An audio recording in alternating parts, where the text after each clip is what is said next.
নেত্রকোনায় মামলার তদন্তের জন্য আদালতের নির্দেশে প্রায় ৮ মাস পর কবর থেকে লাশ উত্তোলন করা হয়েছে। নেত্রকোনা সদর উপজেলার মদনপুর ইউনিয়নের তেতুলিয়া নয়াপাড়া গ্রামের মোহাম্মদ জান মিয়া নামের এক ব্যক্তির মরদেহ উত্তোলন করা হয়। জান মিয়া ওই গ্রামের মৃত করম আলীর ছেলে।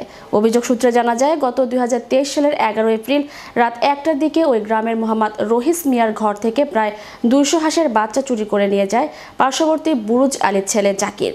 এ ঘটনায় তাদের উপর লাঠি ও লোহার রড দিয়ে এলোপাথারি আঘাত করতে থাকে।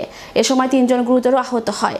পরে তাদের নেত্রকোনা সদর হাসপাতালে চিকিৎসা নেওয়ার পর বাড়িতে চলে যায়। কিন্তু জান মিয়া মাথায় গুরুতর আঘাত পাওয়ায় ঘটনার ৪ মাস পর হাসপাতালে নেওয়ার পথে মারা যান তিনি। ঘটনার পর রহিস মিয়া বাদী হয়ে আদালতে মামলা দায়ের করেন।